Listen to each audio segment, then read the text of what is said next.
Cari kerja dan berhenti jadi benalu. Bentak menantu perempuanku di tengah makan malam keluarga. Aku langsung tertawa terbahak-bahak. Yang tidak dia tahu, aku sebenarnya punya kekayaan mencapai 80 miliar rupiah. Jadi aku hanya menjawab, "Sayang, mending kamu cari tempat tinggal baru deh."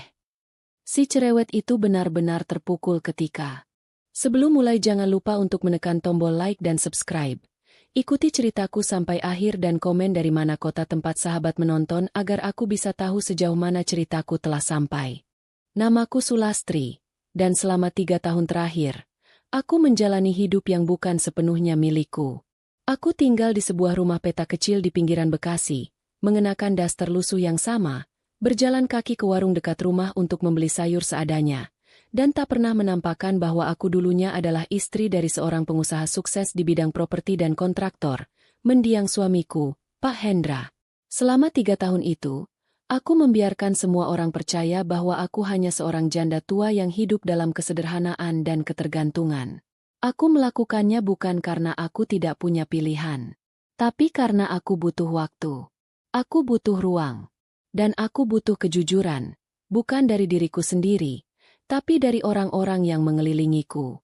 Aku ingin tahu siapa yang mencintaiku karena aku adalah Bu Sulastri, dan bukan karena aku memiliki warisan miliaran rupiah yang masih tersimpan rapi dalam berbagai rekening investasi, properti, dan saham. Aku ingin tahu siapa yang peduli padaku ketika mereka yakin aku tidak lagi punya apa-apa. Pagi itu, suara dering ponsel lamaku memecah keheningan. Nomor anakku, Rian, muncul di layar. Sudah lama dia tidak menghubungiku kecuali saat-saat tertentu. Biasanya kalau istrinya, Nadia, menyuruh. "Halo, Mah." Suaranya terdengar ragu. Aku bisa menebak Nadia sedang ada di dekatnya. Mungkin malah sedang menyetir percakapan itu. "Ada apa, Nak?" "Nadia masak-lasakna malam ini. Kita pengen Mama datang makan malam hari Jumat nanti. Bisa?" Aku menahan tawa yang nyaris keluar. Nadia dan masak? Dulu aku pernah melihatnya membakar air karena lupa mematikan kompor. Tapi aku sudah belajar untuk tidak mengomentari hal-hal seperti itu. Tentu bisa. Jam berapa? Jam 7 aja. Mah. Mah, mungkin Mama bisa. Pakai baju yang agak rapi dikit ya. Nadia pengen yang terlihat presentable. Kata itu, presentable, menampar lebih keras daripada suara. Setelah telepon ditutup, aku berdiri di depan cermin kecil di lorong rumah. Rambutku yang sudah memutih aku gulung rapi ke belakang. Wajah tanpa riasan. Daster biru tua yang warnanya sudah mulai pudar. Inilah aku, versi yang mereka kenal sekarang. Bukan Sulastri yang dulu berdiri sejajar dengan pengusaha kelas atas, menghadiri acara amal dan rapat investasi. Tapi Sulastri yang pura-pura lupa cara memegang ponsel pintar agar terlihat lemah dan membutuhkannya. Hari Jumat datang dengan udara malam yang dingin menusuk. Aku berjalan kaki sejauh 5 blok ke rumah mereka di kompleks perumahan kelas menengah di Cibubur. Rumah yang dulu aku beli diam-diam sebagai hadiah pernikahan mereka. Sesuatu yang tidak pernah mereka tahu hingga hari ini. Rian menyambutku dengan pelukan singkat. Seperti pelukan orang yang buru-buru. Senyum yang dipaksakan, tubuh yang kaku. "Halo, Mah. Ayo masuk." Begitu masuk, aroma makanan setengah gosong langsung menyambut. Di ujung ruang makan, Nadia berdiri seperti ratu, dengan rambut disanggul tinggi, mengenakan baju terusan ketat berwarna merah marun. Di wajahnya, ada senyum yang terlalu manis untuk disebut tulus. "Halo, Mama Sulastri." Ucapnya sambil melirik ke arah bajuku.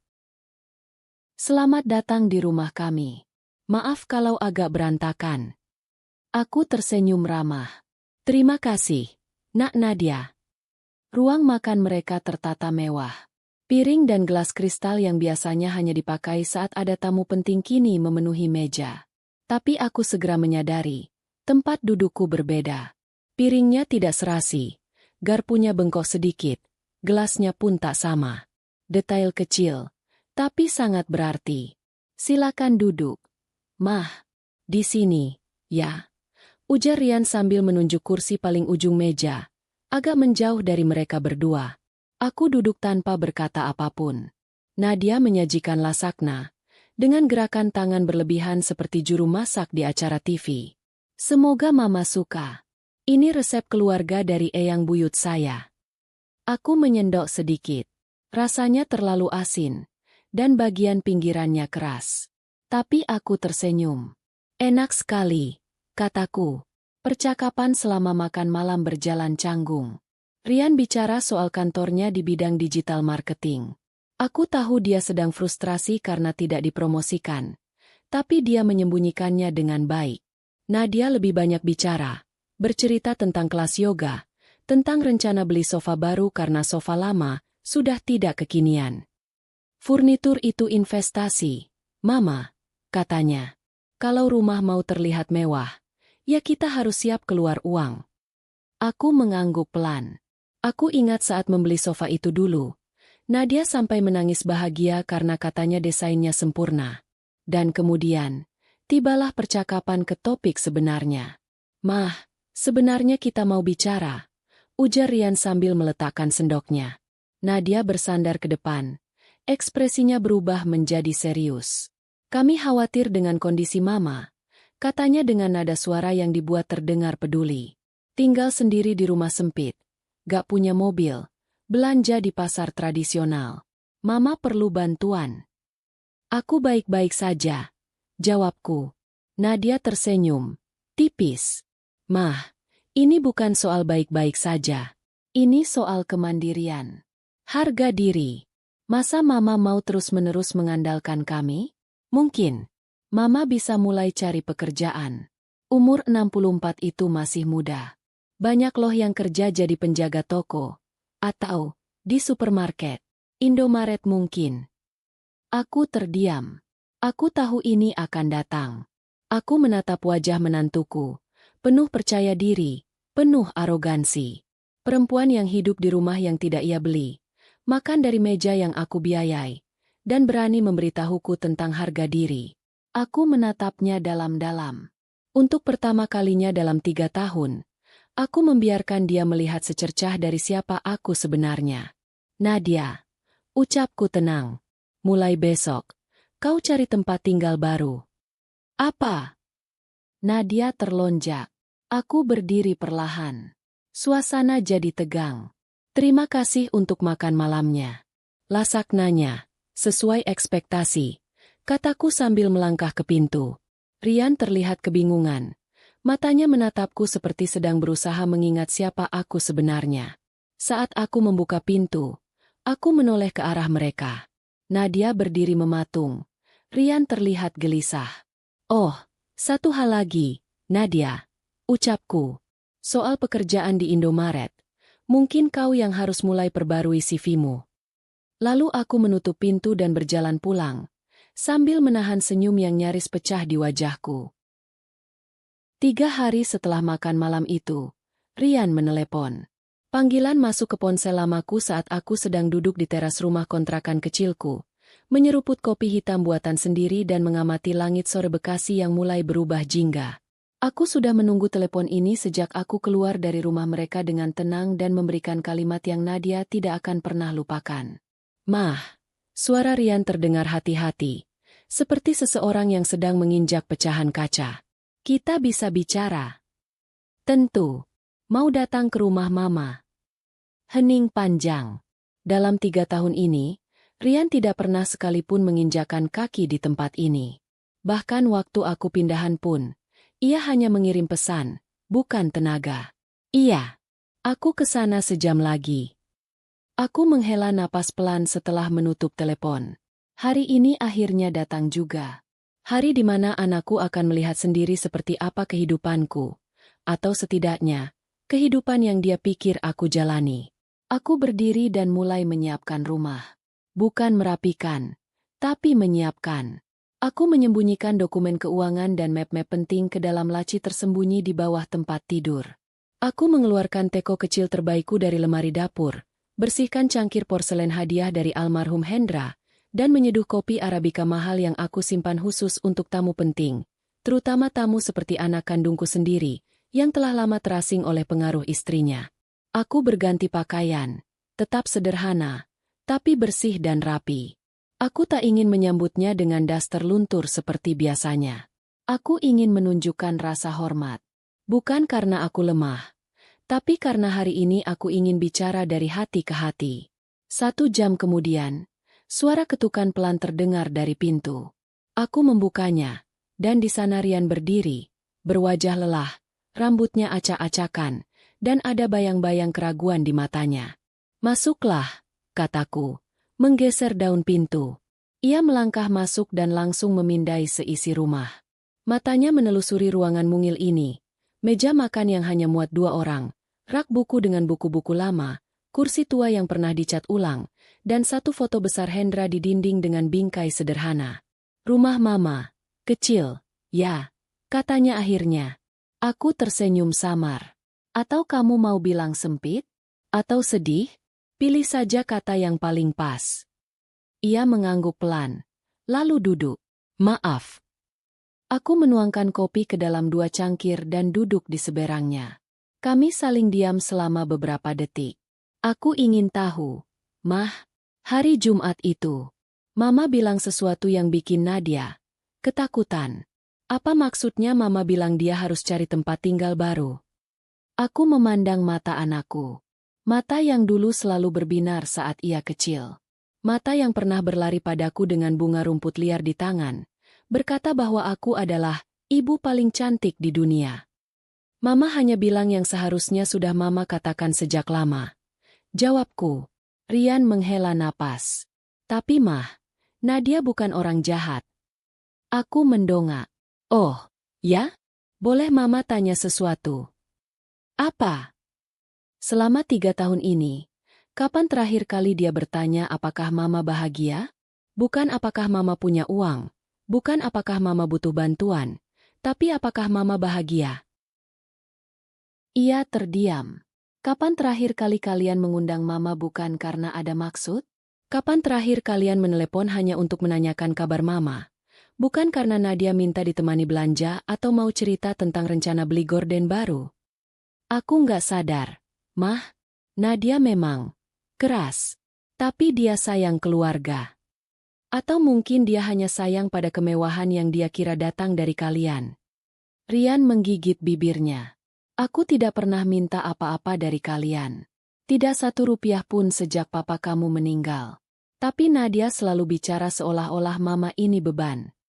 "Mah, Nadia itu cuma..." "Rian." Aku menatapnya tajam. "Kamu tahu nggak?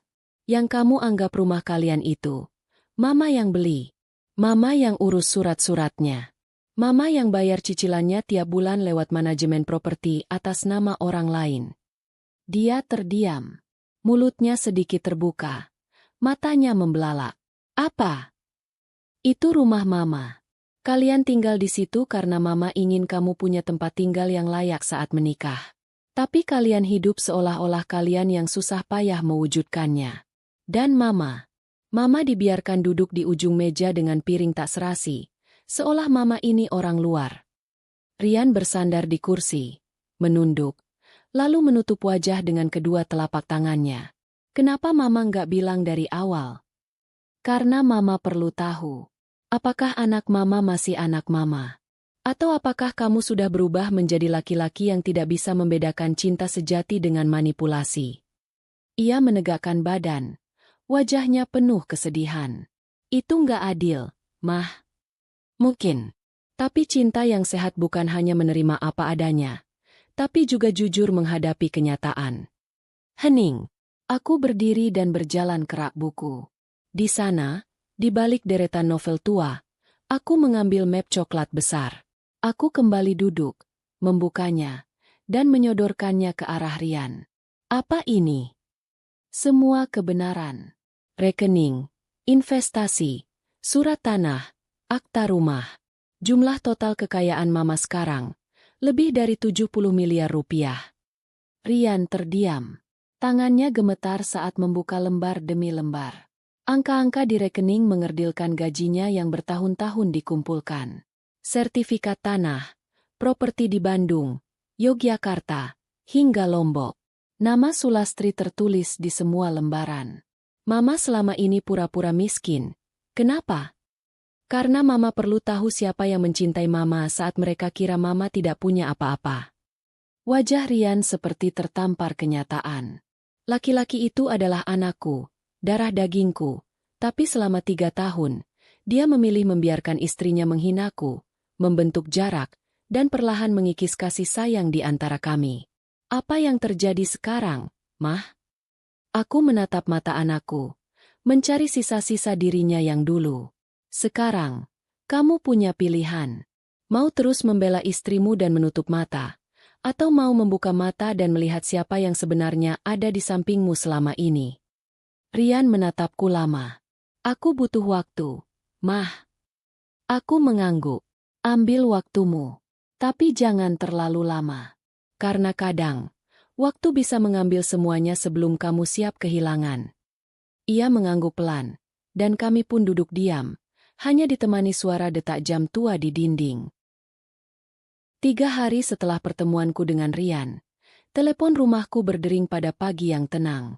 Pagi itu aku baru saja selesai menyapu halaman, masih mengenakan kain batik yang sudah lusuh tapi nyaman. Angin membawa aroma tanah basah, dan di kejauhan, terdengar suara pengajian dari masjid kecil. Telepon itu dari Nadia. Suaranya terdengar tajam, seolah pisau sedang diasah lewat kata-katanya. Ibu Sulastri, kita harus bicara. Sekarang. Aku mengangkat alis. Selamat pagi juga, Nadia. Jangan main-main dengan saya, Bu. Saya tahu semua permainan ibu. Saya tahu ibu pura-pura miskin padahal sebenarnya kaya raya. Ah, rupanya Rian sudah bicara. Bagus. Apa yang kamu ingin bicarakan? Datang ke rumah. Malam ini. Kita selesaikan semua. Aku akan datang. Jawabku. Tenang. Begitu telepon ditutup, aku bangkit dan masuk ke kamar. Aku membuka lemari dan mendorong ke samping deretan baju murah dan sederhana yang biasa aku kenakan saat bertemu mereka. Di baliknya, tergantung rapi dalam kantong pelindung kain bludru, baju-bajuku yang sesungguhnya. Pakaian berkualitas dari butik lokal terbaik, karya desainer ternama dalam negeri. Aku memilih kebaya modern berwarna hitam pekat, dengan bordir emas di bagian dada dan lengan. Sopan, anggun, dan tegas. Sepasang anting berlian kecil aku kenakan, bersama cincin perak peninggalan Hendra yang selalu aku simpan untuk kesempatan penting. Aku ingin malam ini, Nadia melihat Sulastri yang sesungguhnya. Tepat pukul 7 malam, aku tiba di rumah itu. Rumah yang selama ini mereka yakini milik mereka sendiri.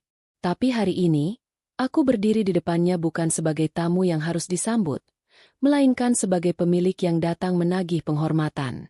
Rian yang membuka pintu. Tatapan matanya penuh campuran emosi. Malu, kagum, ragu.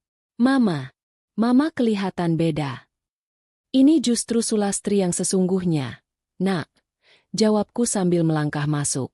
Di dalam, Nadia sudah menunggu di ruang tamu, duduk di sofa kulit yang aku tahu benar harganya. Aku yang membelinya. Toh, hari ini, dia juga berpakaian rapi. Blazer mahal, sepatu hak tinggi, dan perhiasan yang mencolok. Tapi semuanya tampak murahan saat dibandingkan dengan ketenangan yang aku bawa malam itu. Silakan duduk, Bu, katanya kaku. Aku duduk. Tegak, elegan. Rian duduk di sampingnya. Gelisah. Ayo, Nadia, ucapku. Mari kita bicara. Baik, jawabnya. Saya ingin tahu semuanya. Kenapa ibu berpura-pura? Kenapa menyamar jadi orang miskin? Apa ibu sengaja menjebak saya? Apa kamu merasa dijebak, Nadia? Tentu saja. Saya merasa dibohongi. Dipermainkan. Aku tersenyum. Dipermainkan? Tidak. Nadia, kamu yang memainkan dirimu sendiri. Aku hanya diam dan menonton. Dia menegang. Keluarga itu seharusnya jujur. Ibu, seharusnya saling percaya. Kalau begitu, kenapa kamu menyebarkan kabar ke tetangga bahwa aku mulai pikun? Katanya, aku mungkin harus dimasukkan ke panti jompo. Wajah Nadia pucat. Aku tahu kamu cerita itu ke Bu Rini tetangga depan. Juga ke Pak Pos. Kamu mulai membentuk narasi seolah aku kehilangan kewarasan. Padahal yang sesungguhnya kehilangan nurani adalah kamu. Rian terkejut. Apa? Nadia, kamu ngomong kayak gitu. Rian, aku khawatir. Ibumu mulai aneh. Suka ngomong sendiri. Suka. Lupa naruh barang. Atau kamu mulai menyiapkan jalan untuk menguasai asetku dengan dalih perwalian hukum? Potongku. Aku mengambil amplop coklat dari dalam tas tangan dan meletakkannya di atas meja. Di dalam itu, ada salinan email, catatan konsultasi, dan rekaman teleponmu dengan pengacara hukum lansia. 3 bulan lalu kamu mencari tahu cara menguasai kekayaan lansia yang dianggap tidak mampu mengelola hartanya. Ini gila. Gumam Nadia. Jadi benar. Rian bertanya. Suaranya hampir pecah. Rian, aku hanya penasaran. Aku khawatir. Itu bukan niat jahat. Tanyaku datar. Lalu kenapa kamu juga menyembunyikan utang kartu kredit yang jumlahnya sudah lebih dari 600 juta? Dari mana semua barang-barang mewahmu? Nadia? Dari dompet siapa? Rian terdiam. Wajahnya putih pucat. Aku bisa jelaskan, katanya. Bisa atau berusaha. Ucapku. Nadia berdiri. Tubuhnya gemetar. Kamu pikir kamu bisa hancurkan hidupku? Kamu pikir kamu bisa usir aku begitu saja dari rumah ini? Aku membuka dokumen terakhir dan meletakkannya di atas meja. Sertifikat rumah ini atas nama siapa? Nadia? Dia menatap kertas itu dengan takut. Tangannya bergetar saat mengambilnya. Nama ibu. Gumamnya. Aku yang beli rumah ini. Aku yang urus cicilannya. Kalian tinggal di sini sebagai tamu. Dan tamu yang tidak tahu sopan santun, harus pergi. Dia menatap Rian, berharap mendapat pembelaan. Tapi Rian hanya menatap kosong. Rian, katakan sesuatu. Ini rumah kita. Ini rumah Mama, jawab Rian akhirnya. Dan kamu, sudah melampaui batas. Aku istrimu, Rian. Kamu gak bisa biarin dia ngusir aku begitu saja. Aku gak pernah benar-benar punya rumah, Nadia, katanya pelan. Ternyata semua ini hanya milik Mama. Dan kamu hanya numpang pakai topeng. Nadia berdiri terguncang. Air matanya mulai mengalir. Tapi bukan tangisan sesal. Itu air mata amarah. Kekalahan. Ego yang tercabik. Aku akan lawan ini. Aku akan tuntut kalian. Ancamnya. Silakan. Jawabku. Tapi jangan lupa. Kamu akan berhadapan dengan pengacara yang sudah menangani hartaku selama 20 tahun. Dan satu hal lagi. Kamu sudah kehilangan satu-satunya orang yang bersedia membelamu. Dia menatap Rian, yang kini berdiri dengan kepala tertunduk. Lalu menatapku. Kalian pikir kalian menang malam ini? Kalian pikir ini akhir? Aku berdiri, menatap matanya dengan penuh ketegasan. Bukan, Nadia. Ini awal. Awal dari kamu akhirnya menghadapi hasil perbuatanmu sendiri. Dan awal dari aku, kembali hidup sebagai diriku sendiri. Nadia melangkah pergi, naik ke atas untuk mengemasi barang. Aku tidak menghentikannya. Aku hanya duduk kembali, mengambil napas dalam-dalam, dan untuk pertama kalinya sejak Hendra meninggal, aku merasa benar-benar tenang. Ma. Suara Rian lirih. Aku menoleh. Aku minta maaf. Aku tahu, Nak. Apa yang akan terjadi setelah ini? Aku menatap ruang keluarga itu. Sofa yang aku pilih, karpet yang aku bayar, dan lukisan di dinding yang aku hadiahkan saat ulang tahun pernikahan mereka. Semua milikku. Tapi rasanya sudah tidak penting lagi. Yang terjadi, Rian, kita akan mulai ulang. Tapi kali ini, tanpa topeng. 2 hari setelah Nadia diusir dari rumah yang bukan pernah menjadi miliknya, telepon di rumah kontrakanku kembali berdering. Waktu itu pukul 2:30 siang. Matahari menggantung tepat di atas kepala, dan aku baru saja selesai menyiram tanaman lidah mertua di halaman depan. Suara di seberang telepon membuat napasku sedikit terhenti. Selamat siang. Ini Ibu Sulastri. Iya, betul. Perkenalkan, saya Bribtu Saraswati, penyidik dari Polsek Cibubur. Kami menerima laporan dari seorang perempuan bernama Nadia Pramudita mengenai dugaan eksploitasi lansia dan kekerasan dalam rumah tangga. Aku mengangkat alis. Dalam hati, aku sudah menduga akan ada sesuatu seperti ini. Tapi mendengar kata-katanya secara langsung tetap membuat dadaku terasa sesak. Maaf, Bu. Bisa Ibu ulangi? Tanyaku tenang. Ibu dilaporkan sebagai korban. Ibu Nadia mengklaim bahwa ibu telah dimanfaatkan secara finansial oleh putra ibu, dan saat ia mencoba membantu, dia justru diusir dan mengalami intimidasi. Aku menahan tawa. Nadia benar-benar tak tahu kapan harus menyerah. Saya mengerti. Bu, apakah saya perlu datang ke kantor polisi? Akan lebih baik begitu, Bu, agar kami bisa mendapatkan klarifikasi dari dua sisi. Saya akan datang dalam 1 jam. Dan saya akan datang bersama pengacara saya. Baik, Bu. Kami tunggu. Aku menutup telepon, lalu segera menghubungi Pak Jonathan, pengacara keluarga yang telah menangani segala urusan hukum sejak aku dan almarhum suamiku masih membangun usaha. Lelaki parubaya itu hanya tertawa kecil mendengar kabar tersebut. Akhirnya dia main api juga. Ya, katanya di ujung telepon. Saya akan temani Ibu. Bawa semua dokumen kita yang sudah disiapkan. Ini saatnya. 1 jam kemudian, kami tiba di kantor polisi. Aku mengenakan setelan blus dan celana panjang berwarna navy, dengan sepatu hak pendek, dan rambut disanggul rapi. Tidak ada lagi daster lusuh. Tidak ada lagi kerendahan hati yang dibuat-buat. Hari ini, aku datang sebagai Sulastri yang sebenar-benarnya. Petugas di lobi langsung mengenali nama kami dan mengantar ke ruang penyidik. Di sana, Bribtu Saraswati menunggu dengan wajah netral namun sedikit heran melihat penampilan kami. Silakan duduk, Bu. Pak Jonathan. Terima kasih, jawabku. Baik. Sebelumnya saya perlu sampaikan bahwa ini adalah penyelidikan awal.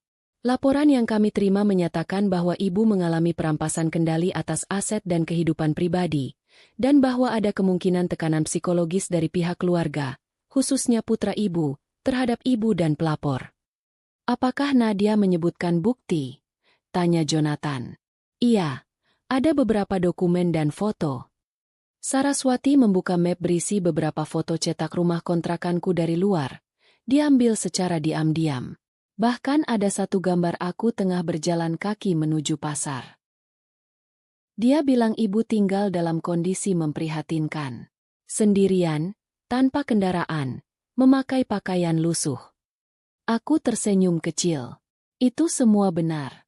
Tapi bukan karena aku tidak mampu, melainkan karena aku memilih begitu. Dia juga membawa fotokopi rekening bank dengan saldo di bawah 1 juta rupiah. Itu rekening harian. Saldo operasional. Saya punya beberapa rekening lain.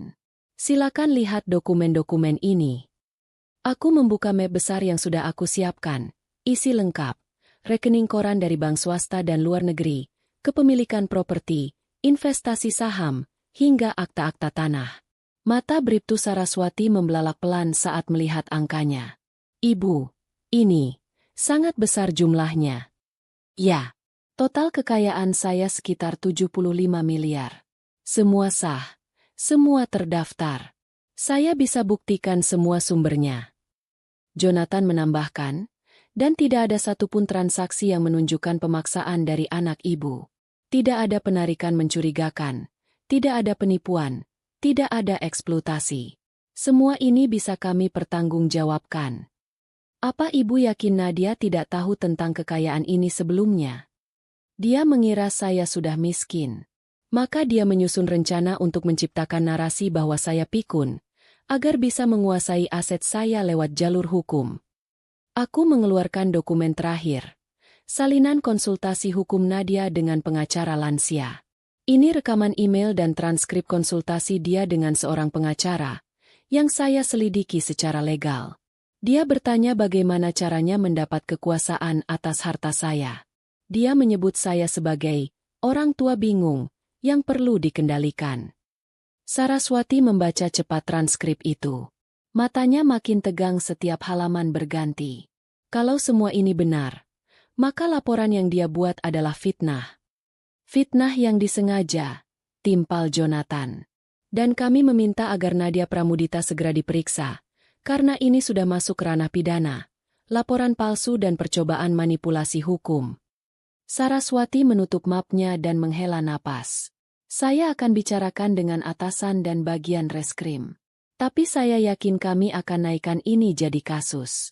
Terima kasih atas kerja sama Ibu. 2 hari kemudian, kabar itu datang. Nadia ditahan oleh kepolisian atas dugaan membuat laporan palsu dan menyalahgunakan proses hukum untuk keuntungan pribadi. Aku duduk di balkon rumah kontrakanku, masih memainkan peranku, setidaknya sampai semua ini tuntas. Dan malam itu, telepon dari Rian datang. "Mah, polisi baru saja menelepon. Nadia, ditahan." Aku tahu. Bagaimana Mama tahu? Karena Mama yang bawa semua buktinya ke polisi. Hening. Rian, Mama ingin kamu tahu. Ini bukan tentang balas dendam. Ini tentang keadilan. Dia mencoba menghancurkan hidupmu, dan hampir saja berhasil. Tapi sekarang dia harus menghadapi apa yang selama ini dia hindari, konsekuensi. Di ujung telepon, suara napas Rian terdengar berat. Tapi tidak seperti dulu. Sekarang tidak ada lagi nada bingung. Yang ada hanya pengakuan. "Ma." "Ya." "Terima kasih." Aku menatap langit malam Bekasi yang kelabu, dan untuk pertama kalinya, aku merasa langkahku sudah benar. Tidak perlu terima kasih, Nak. Tapi tolong, jangan pernah lagi abaikan siapa dirimu, dan siapa yang benar-benar mencintaimu tanpa syarat. Hari itu cuaca mendung. Hujan belum turun, tapi udara lembab sudah menggantung di langit seperti rahasia yang sebentar lagi akan terbongkar. Aku duduk di ruang tengah rumah kontrakanku, tempat yang selama 3 tahun menjadi panggung utama sandiwara hidupku. Telepon genggamku berbunyi. Nama Margareta, adik ipar almarhum suamiku, muncul di layar. Aku tahu panggilan ini akan datang. Sejak penangkapan Nadia, kabar itu menyebar seperti api yang membakar tumpukan jerami. Dan seperti biasa, keluarga besar akan datang, bukan untuk memahami, melainkan untuk menghakimi. Aku mengangkat telepon. "Sulastri." Suaranya terdengar tegang.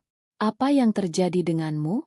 "Nadia menangis-nangis semalam meneleponku dari tahanan. Katanya kamu menjebaknya. Katanya kamu bikin hidupnya berantakan." Aku menutup mataku sejenak, menikmati jeda, menanti gelombang kata-kata berikutnya. "Kamu menuduh dia memalsukan dokumen, menyuruh polisi menahannya. Sulastri, kamu itu sehat enggak, sih?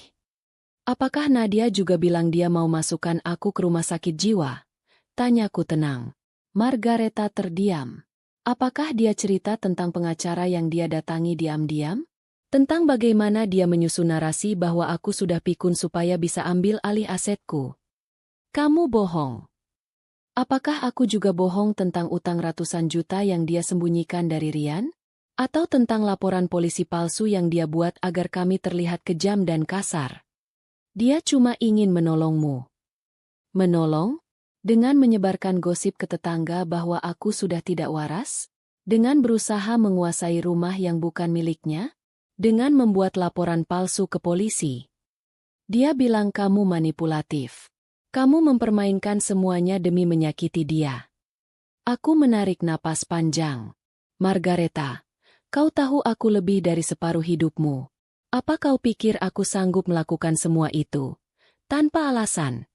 Ada jeda panjang di seberang sana. Lalu suara yang lebih rendah, lebih ragu. "Kamu sengaja menyamar selama ini?" "Iya." "Kenapa?" "Aku butuh tahu, siapa yang masih mencintaiku saat aku tidak punya apa-apa? Atau saat mereka pikir aku tidak punya apa-apa?" Dan Nadia gagal dalam ujian itu. Dia tidak hanya gagal, Dia menyerangku, menginjakku, menertawakanku di depan anakku sendiri. Margareta terdiam lama. Lalu, dengan suara lebih pelan, dia berkata, "Aku tidak tahu semua itu. Kami hanya dengar dari Nadia." "Persis," jawabku. "Kalian semua mendengarkan cerita versi Nadia. Tapi tak satu pun dari kalian yang bertanya padaku."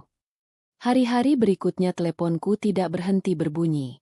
Patricia, sepupu jauh dari pihak Hendra, menelepon dengan nada hampir sama. Marah, kecewa, bingung.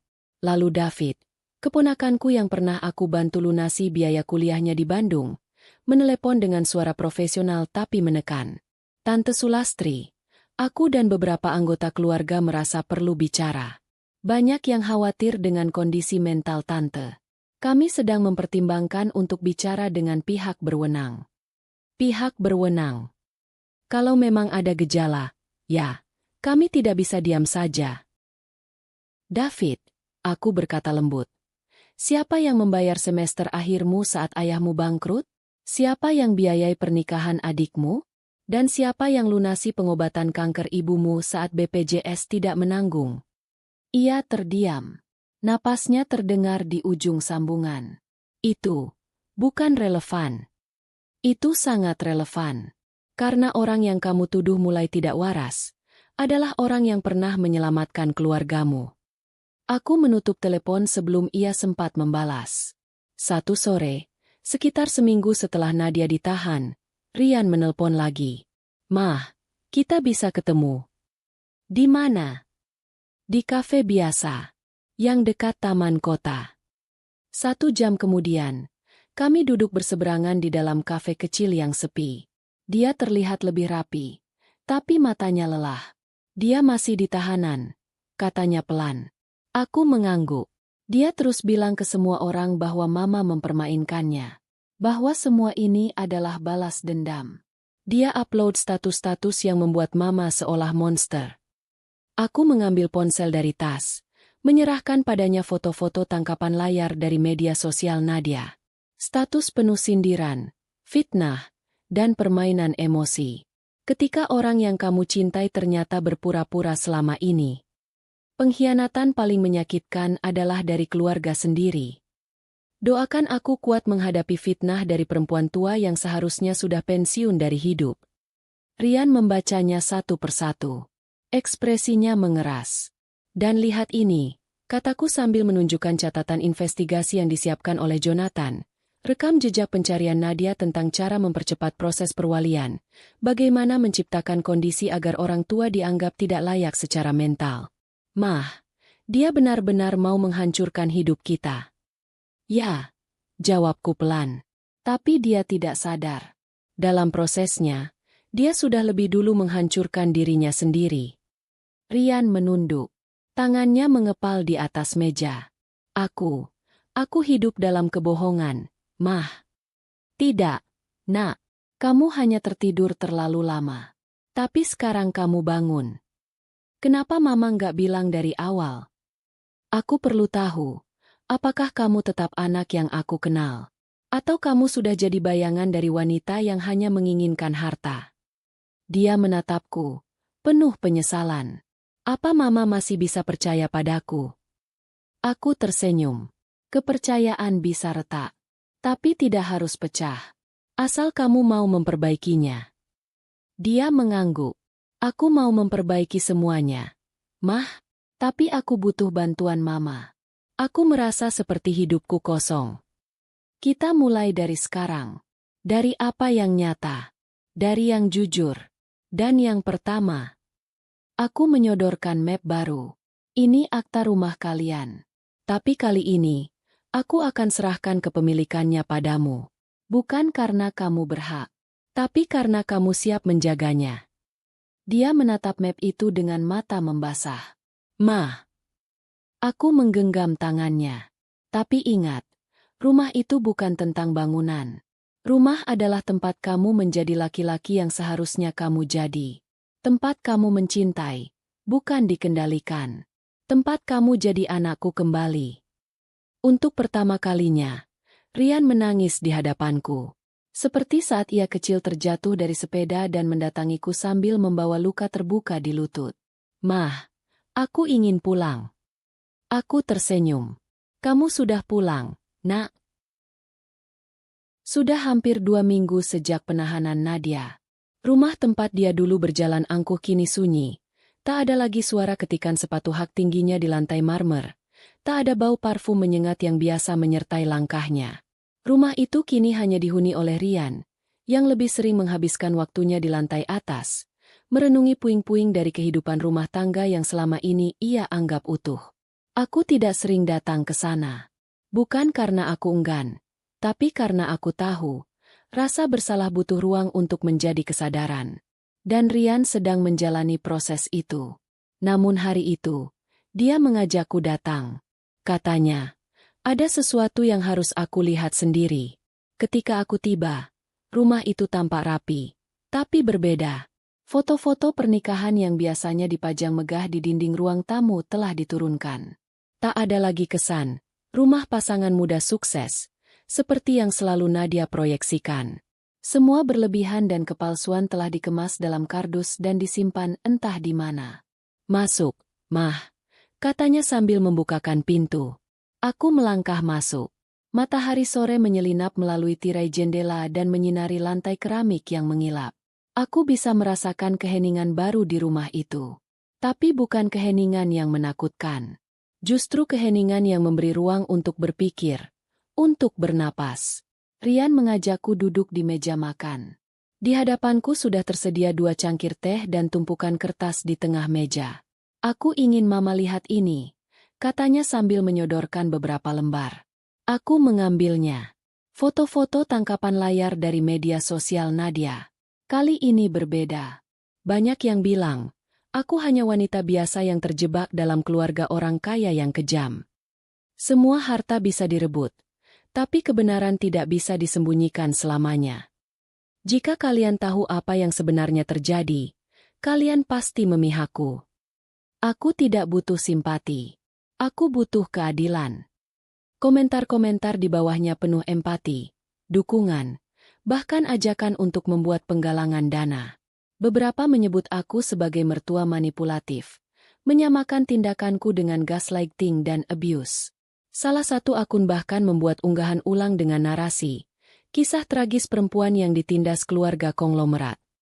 Aku meletakkan kertas itu di meja, lalu menatap anakku. Dia pintar memutar cerita. Dia tahu bermain sebagai korban, jawab Rian. Dan dia melakukannya dengan sangat meyakinkan. Aku mengangguk, karena dia tidak tahu bagaimana rasanya benar-benar kehilangan. Semua yang dia lakukan hanyalah strategi untuk mendapatkan simpati. Tapi kita tidak akan ikut bermain di panggung yang dia bangun. Apa yang harus kita lakukan? Aku mengeluarkan sebuah map baru dari tasku. Lebih tebal. Lebih lengkap. Ini semua bukti tentang utangnya, manipulasi hukumnya, pencemaran nama baik, dan usaha pemalsuan narasi lewat media sosial. Aku dan Pak Jonathan sudah menyusun semuanya. Tapi bukan untuk menjatuhkannya lagi. Rian mengernyit. Bukan. Aku ingin kamu yang putuskan. Karena ini bukan lagi soal harta atau harga diri Mama. Ini soal kamu, Rian. Tentang siapa kamu sebenarnya.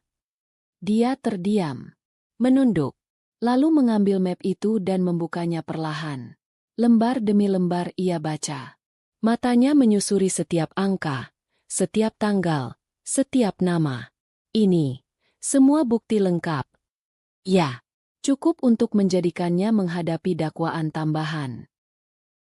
Termasuk pencemaran nama baik dan penyalahgunaan media sosial untuk menyebarkan hoaks. Rian menutup map itu. Perlahan. Ma. Ya. Kalau semua ini aku bawa ke pengadilan, dia akan habis. Nama baiknya, masa depannya, semuanya. Aku tahu. Dia akan kehilangan semua, bukan hanya harta, tapi juga kepercayaan orang-orang di sekelilingnya. Rian, dia sudah kehilangan kamu. Itu saja sudah menghancurkannya. Dia menatapku. Matanya berkaca. Aku nggak tahu apakah aku kuat buat menghancurkan seseorang. Meskipun dia telah melukai aku sedalam ini, aku masih pernah mencintainya. Aku mengangguk. Dan itu bukan kelemahan. Nak, itu kekuatanmu. Tapi kekuatan juga butuh keberanian untuk menetapkan batas. Hari berikutnya, Nadia membuat langkah yang aku tunggu-tunggu. Dia menghubungi media. Sebuah akun gosip di YouTube yang cukup terkenal memuat wawancaranya. Dengan air mata buatan, dia menceritakan versi kisahnya. Lengkap dengan narasi bahwa ia adalah korban keluarga elit yang berpura-pura miskin hanya untuk mempermalukan menantu. Video itu ditonton ribuan orang dalam waktu 1 malam. Tapi pagi harinya, channel itu mendapat somasi dari tim hukumnya Pak Jonathan. Bukan hanya untuk pencemaran nama baik, tetapi juga karena penyebaran informasi palsu tanpa verifikasi fakta. Video di-take down dalam waktu kurang dari 2 jam. Itulah kesalahan fatal Nadia. Terlalu percaya diri. Terlalu yakin bahwa dia bisa menunggangi narasi. Perempuan yang ditindas mertua jahat. Tapi dia lupa. Aku bukan mertua yang pasrah. Aku adalah wanita yang telah menghadapi dunia bisnis laki-laki selama 2 dekade dan keluar sebagai pemenang. Sore itu, aku duduk kembali di teras rumahku, menatap langit Bekasi yang menguning menjelang maghrib. Rian duduk di sebelahku. Diam. Di tangannya, map bukti yang sempat aku berikan. Sudah kupikirkan, Mah. Dan aku nggak akan menambah tuntutan. Biarlah hukum berjalan atas laporan palsu yang dia buat sebelumnya. Aku nggak mau menjadi pria yang menghancurkan wanita, meski dia pernah menghancurkan hatiku. Aku tersenyum dan menggenggam tangannya. Kamu memilih dengan hati, bukan dengan amarah. Dan itu berarti kamu sudah kembali jadi dirimu sendiri. Kalau Mama di posisiku, Mama akan tetap lanjutkan tuntutan itu. Aku menatap cakrawala yang mulai gelap. Mungkin. Tapi aku bukan kamu. Kamu punya kesempatan untuk jadi laki-laki yang lembut tapi tegas. Dan itu lebih sulit daripada jadi orang yang membalas dendam. Kami duduk lama dalam diam, ditemani suara motor lewat, anak-anak bermain petasan, dan adzan maghrib yang mulai berkumandang. Akhirnya, aku tahu, pertempuran ini tidak dimenangkan dengan suara keras, tapi dengan tenang, dengan keteguhan hati, dengan kebenaran. Dan hari itu, Rian telah memilih jalannya. Waktu berjalan pelan namun pasti. Sudah hampir 1 bulan sejak Nadia resmi ditahan dan menghadapi proses hukum atas laporan palsu dan percobaan penipuan melalui manipulasi hukum terhadap diriku. Rian, anakku, mulai terlihat seperti dirinya yang dulu, lebih ringan, lebih jujur, lebih tenang. Tak ada lagi tekanan dari seorang istri yang mendikte setiap langkah dan keputusan. Pagi itu, udara di Bekasi sejuk. Langka untuk ukuran akhir tahun yang biasanya panas menyengat. Aku duduk di meja makan rumahku yang mungil, menyeduh kopi tubruk, ketika Rian datang tanpa pemberitahuan. Bajunya santai, hanya kaos polos dan celana panjang. Wajahnya bersih, rambutnya sedikit lebih panjang dari biasanya. Ia duduk tanpa bicara. Aku menuangkan kopi untuknya, meletakkannya di hadapan tanpa suara. Beberapa menit kemudian, dia membuka suara. Mama masih tidur di rumah ini. Aku mengangguk. Untuk sementara. Belum saatnya pulang ke rumah sebenarnya. Dia mengangguk. Menatap sekeliling ruangan kecil itu. Kamar yang hanya dibatasi tirai, kipas angin tua di langit-langit, dan rak buku berisi novel-novel yang mulai menguning. Kenapa, Mah? Kenapa Mama tahan tinggal di sini selama 3 tahun? Sendirian. Sementara Mama punya segalanya. Aku menatapnya dalam-dalam. Karena saat papa kamu meninggal, Mama sadar bahwa dunia berubah. Bukan hanya karena kehilangan pasangan, tapi karena kehilangan perlindungan. Dan Mama ingin tahu, siapa yang mencintaiku karena aku, bukan karena warisan yang mereka kira bisa mereka bagi-bagi. Rian menunduk. Dan aku gagal. Tidak, jawabku cepat. Kamu terpengaruh, tapi kamu tidak hilang. Dan itu yang membuat Mama tetap bertahan. Dia mengangguk pelan. Aku datang mau bilang sesuatu. Apa itu, nak? Aku sudah ajukan surat cerai. Hari ini resmi. Pernikahanku sudah berakhir secara hukum. Aku diam, membiarkan kalimat itu menggantung. Rasanya aneh, Mah, bukan senang, tapi juga bukan sedih. Lebih seperti bebas. Aku tersenyum. Bebas adalah ruang untuk menata ulang hidupmu. Tapi gunakan kebebasan itu dengan bijak. Dia mengangguk. Dan aku juga mau bilang, lanjutnya, Mama harus pulang. Aku mengangkat alis. Pulang. Pulang ke rumah Mama yang sebenarnya. Rumah di Puri Asri yang Mama sembunyikan itu. Rumah yang punya jendela besar di lantai 2, yang ngadep ke danau buatan itu. Rumah yang pantas untuk Mama. Aku menghela napas. Mama belum siap. Masih banyak mata yang belum siap menerima kenyataan. Terutama keluarga. Rian menatapku dengan pandangan yang sulit dijelaskan. Campuran haru dan rasa bersalah. Kalau begitu, aku yang akan pulang duluan, katanya akhirnya. Aku mengernyit. Aku mau tinggal di rumah yang Nadia kira miliknya. Rumah yang selama ini kami sebut rumah kami. Tapi kali ini aku akan tinggal di sana dengan penuh kesadaran. Dan aku ingin, Mah, aku ingin Mama menjualnya. Aku tersentak. Menjualnya? Ya, rumah itu punya kenangan buruk buat Mama. Buat aku juga. Dan aku nggak mau lagi tinggal di atas fondasi kebohongan. Aku ingin bangun rumah baru. Hidup baru. Aku menatapnya lama. Dan uangnya? Serahkan ke Mama. Atau pakai untuk amal. Atau untuk mulai proyek baru. Apa saja. Aku hanya ingin menutup lembaran itu. Mah. 1 minggu kemudian, rumah itu dipasang plang bertuliskan, dijual. Tidak butuh waktu lama sebelum seorang pengusaha muda menawarnya. Dia bilang rumah itu sempurna untuk keluarganya yang sedang berkembang. Aku setuju menjualnya. Tanpa banyak negosiasi. Bukan karena aku butuh uangnya. Tapi karena aku butuh menutup bab itu dengan tenang. Setelah penandatanganan akta jual beli, aku berdiri di depan rumah itu untuk terakhir kalinya. Rian ada di sebelahku. Kami menatap bangunan 2 lantai dengan cat krem dan atap merah itu.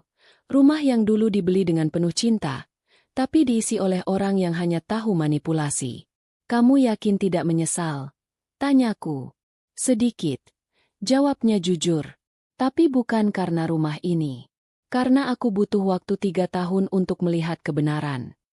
Aku merangkul pundaknya. Terkadang, kebenaran memang hanya muncul setelah luka.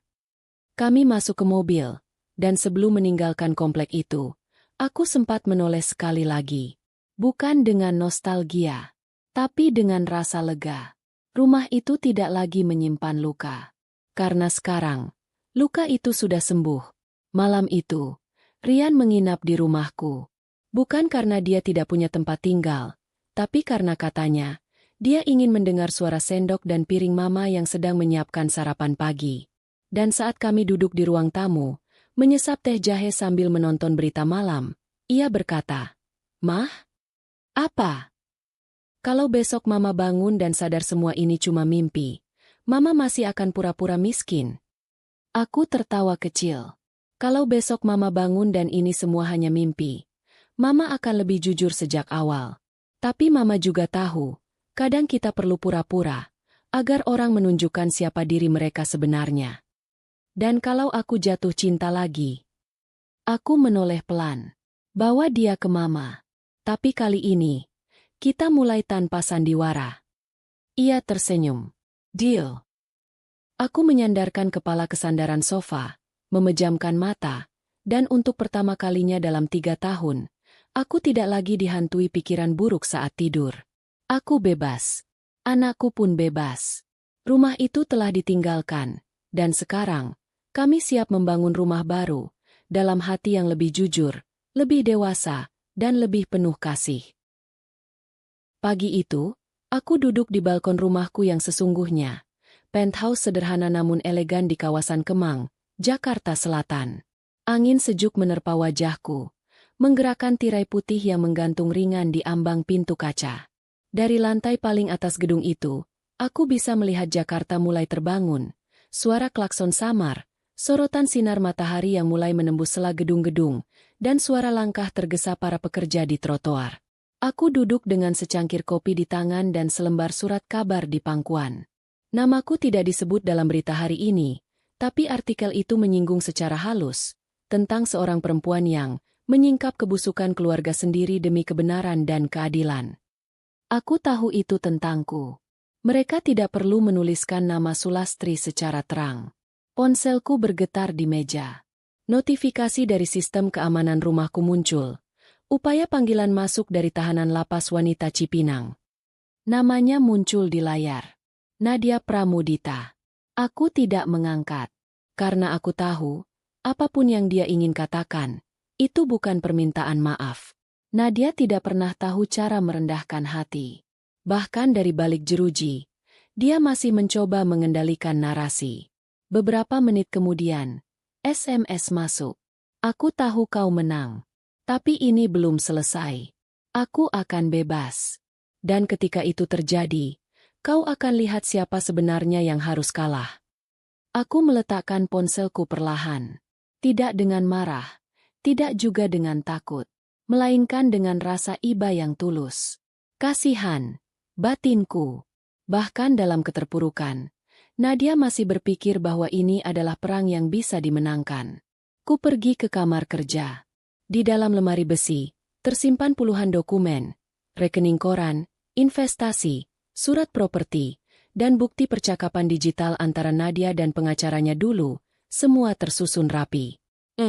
Aku menyimpan semuanya bukan untuk menyerang lagi, tapi sebagai pengingat bahwa aku pernah harus melindungi diriku sendiri dari seseorang yang melihatku sebagai batu loncatan. Dan aku tahu, Nadia masih berpikir aku akan turun ke levelnya. Tapi yang tidak dia mengerti adalah, aku tidak pernah bermain untuk menang. Aku bermain untuk kebenaran. Dan aku sudah mendapatkannya. Hari itu juga, Jonathan, pengacaraku, datang berkunjung. Kami duduk di ruang tamu sambil menyeruput teh oolong. Dia sudah mulai kontak siapa saja yang mau membantunya. Katanya, siapa? Nadia. Jonathan mengangguk. Keluarganya, sahabat lamanya, bahkan influencer yang dulu dia bayar untuk menyebarkan kisah palsunya. Dia sedang mencoba bangun simpati kembali. Tapi semua yang menyebarkan narasinya dulu, sekarang mundur satu persatu. Mereka tak mau terlibat. Karena mereka tahu kebenarannya. Karena mereka takut pada konsekuensinya. Aku tersenyum tipis. Ironis, ya? Orang yang ingin menghancurkan hidupku, justru menghancurkan reputasinya sendiri dengan tangannya. Jonathan mengangguk. Kalau Nadia nekat membawa ini ke media lagi, atau mengganggu kehidupan ibu, kami akan ajukan perpanjangan restraining order. Dan kalau dia melanggar, kami bisa tuntut pidana baru. Aku menatap cangkir tehku. Uapnya naik pelan. Tenang, seperti hidupku sekarang. Aku tidak ingin mengejarnya lebih jauh, John. Tapi aku juga tidak akan diam jika dia kembali menyerang. Dan ibu tidak akan sendirian. Hari berikutnya, Rian datang. Kali ini dengan senyum yang tulus, bukan senyum lelah atau terpaksa. Bajunya rapi, wajahnya cerah, tapi ada sesuatu yang berbeda. Sesuatu yang membuat jantungku berdebar. Ada kabar, Mah. Aku mengangkat alis. Apa? Aku bertemu seseorang. Aku menahan napas. Namanya Ratna. Guru SD. Kami bertemu di toko buku waktu aku nyari novel lama mama yang susah dicari. Aku tertawa kecil. Dan mama harus percaya itu bukan skenario sinetron. Aku juga nggak percaya. Tapi dia, beda. Berapa lama kalian sudah bicara? Hampir 2 bulan. Tapi baru seminggu ini intens. Dan dia tahu, semua ini. Tidak, dia hanya tahu aku duda yang pernah gagal. Itu saja. Dia pikir aku tinggal di rumah kecil warisan almarhum nenek. Mobilku juga kupakai seadanya. Aku terdiam sejenak, menimbang. Lalu, Kamu ingin Mama bertemu dia? Ya, tapi bukan di rumah ini. Terlalu mewah. Terlalu menekan. Aku mengangguk. Lalu di mana? Di tempat biasa kita makan bakso dulu. Di gang sempit dekat taman tua. Aku menatap anakku. Sekarang dia benar-benar kembali. Bukan hanya tubuhnya, tapi jiwanya. Pria yang dulu penuh senyum dan tawa sebelum dunia orang dewasa dan ambisi palsu mencurinya dari pelukanku.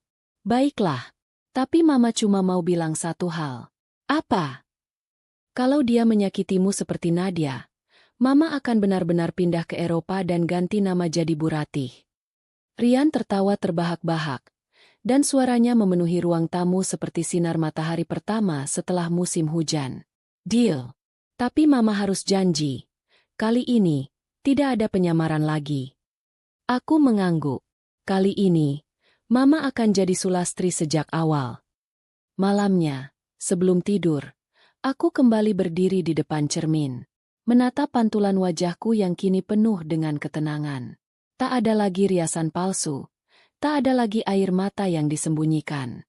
Hanya kulit dengan kerutan yang jujur. Mata yang sudah melihat kebenaran. Hati yang sudah berdamai. Dan di belakangku, bayang-bayang masa lalu, perlahan menghilang. Besok adalah awal yang baru. Bukan karena semuanya sempurna, tapi karena akhirnya aku tidak lagi berjalan dalam gelap.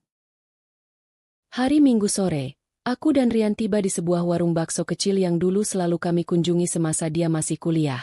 Tempat di mana kami duduk di bangku plastik lusuh, makan berdua sambil mendengar suara televisi tua menggema dari dinding belakang warung.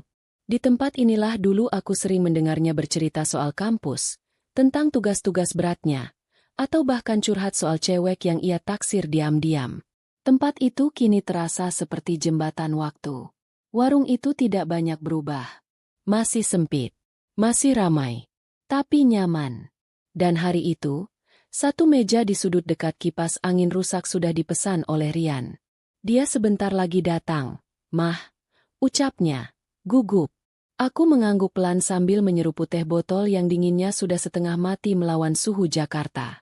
Aku mengenakan blus sederhana dan celana kulot hitam. Tidak mencolok, tidak pula terlalu anggun.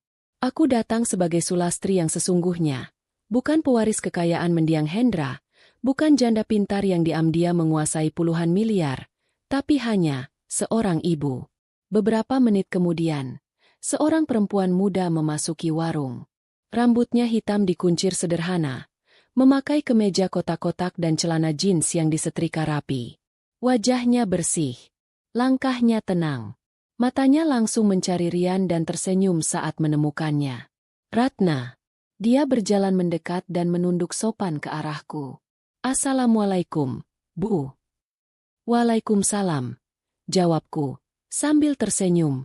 Duduk, Nak. Ia duduk di seberang, di samping Rian. Tidak ada parfum berlebihan. Tidak ada make-up tebal. Tidak ada ekspresi yang dipaksakan. Semuanya tulus. Kami mulai bicara ringan. Tentang cuaca. Tentang pekerjaan Ratna sebagai guru di sekolah negeri. Tentang anak-anak yang sulit fokus karena terlalu sering main ponsel. Ia menceritakan semua dengan cara yang mengalir dan penuh kehangatan.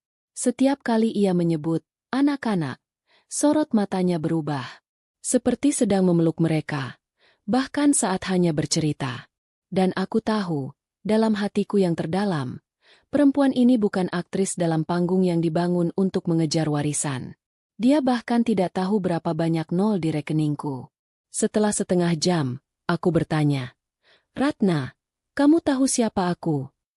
Ia menatapku tenang. Saya tahu ibu adalah ibunya Rian. Tapi kamu belum tahu cerita kami yang agak rumit, ya? Dia tersenyum. Rian sudah cerita tentang masa lalunya. Tentang istrinya yang dulu, dan tentang ibu yang menyamar jadi orang biasa. Aku mengerutkan dahi, sedikit kaget. Dan kamu, tetap mau bertemu Mama? Bu, katanya, saya nggak cari pria kaya. Saya juga nggak cari keluarga besar. Saya cari orang yang tahu rasanya jatuh, tapi tetap berdiri. Dan dari yang Rian ceritakan, saya yakin ibu dan dia sudah melaluinya. Aku menatapnya lama, lalu mengangguk pelan. Kamu tahu, Ratna, kamu mengingatkan mama pada mama sendiri waktu masih muda. Sederhana, tegas, tapi tidak takut berjalan sendiri. Ratna tersenyum, lalu menunduk sopan. Terima kasih, Bu. Malam harinya, setelah kami pulang dan Ratna sudah kembali ke rumah kosnya, Rian duduk bersamaku di ruang tamu. Ia membuka obrolan dengan kalimat yang selama ini aku tunggu-tunggu. Mah, boleh aku pulang ke rumah Mama? Aku mengernyit. Rumah kontrakan Mama. Ia menggeleng. Bukan. Rumah yang sebenarnya. Rumah Mama yang di Kemang. Tempat Mama tinggal sekarang. Aku terdiam sejenak. Boleh. Tapi rumah itu bukan tempat tinggal buat sembunyi. Di sana kamu harus jadi dirimu sendiri. Aku tahu, Mah. Aku cuma ingin dekat sama Mama. Belajar lagi. Tentang kehidupan.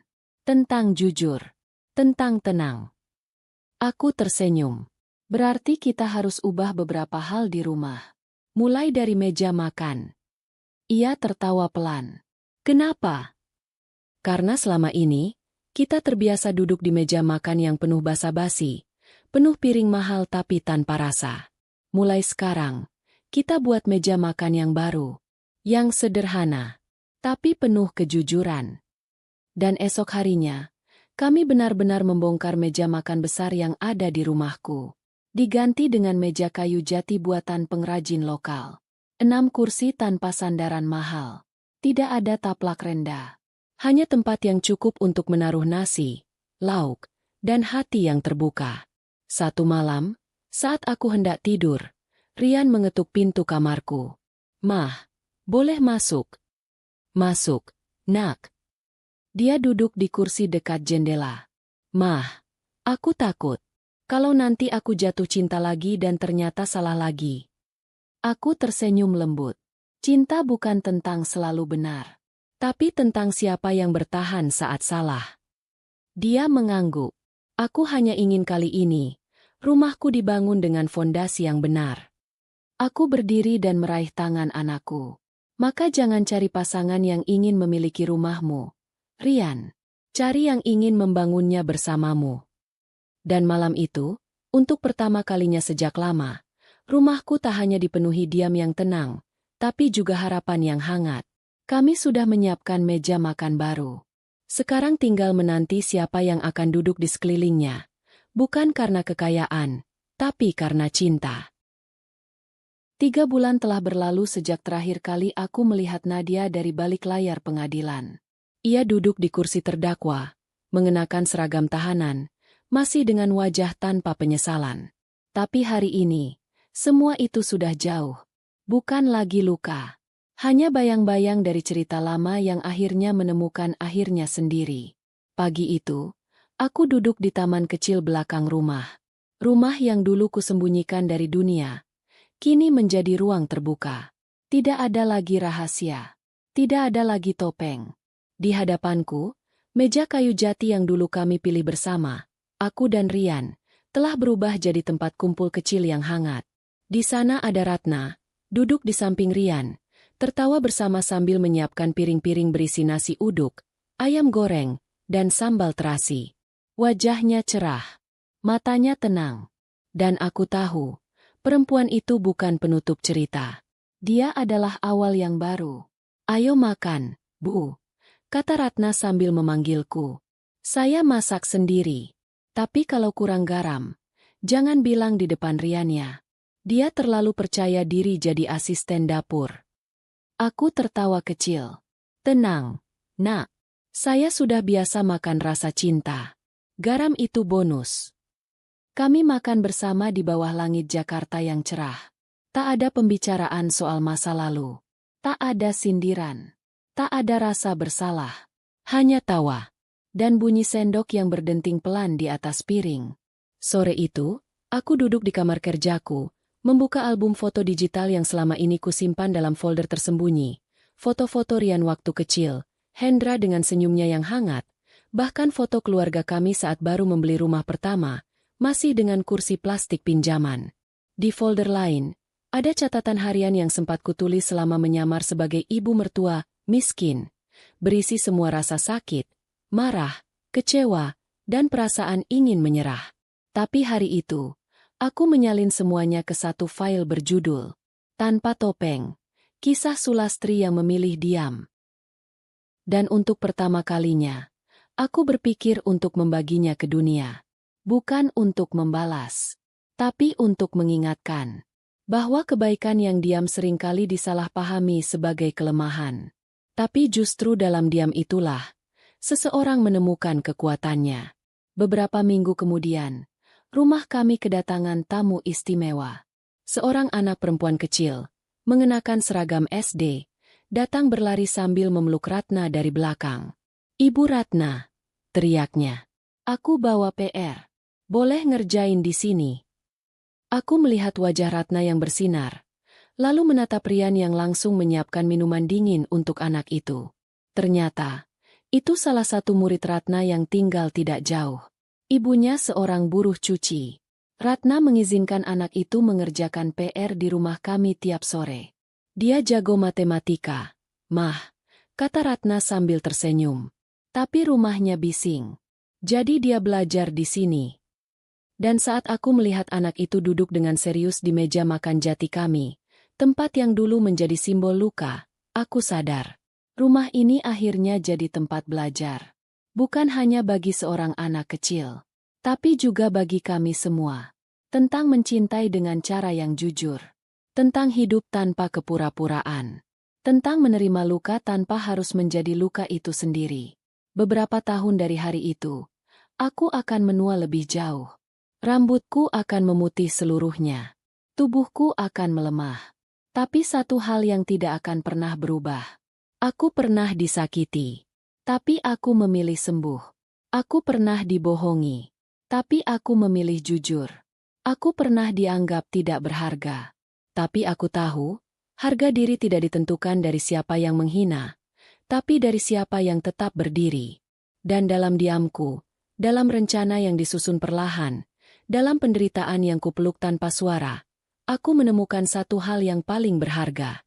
Bahwa kekuatan perempuan bukan terletak pada suaranya yang keras, tetapi pada tekadnya yang tidak bisa dihancurkan. Kini aku bukan lagi ibu Sulastri si janda renta. Bukan lagi mertua yang pura-pura miskin. Bukan pula perempuan yang menunggu simpati. Aku hanya diriku sendiri. Dan itulah akhir dari cerita ini. Tanpa topeng. Tanpa dendam. Tanpa sandiwara. Cari kerja dan berhenti jadi benalu. Bentak menantu perempuanku di tengah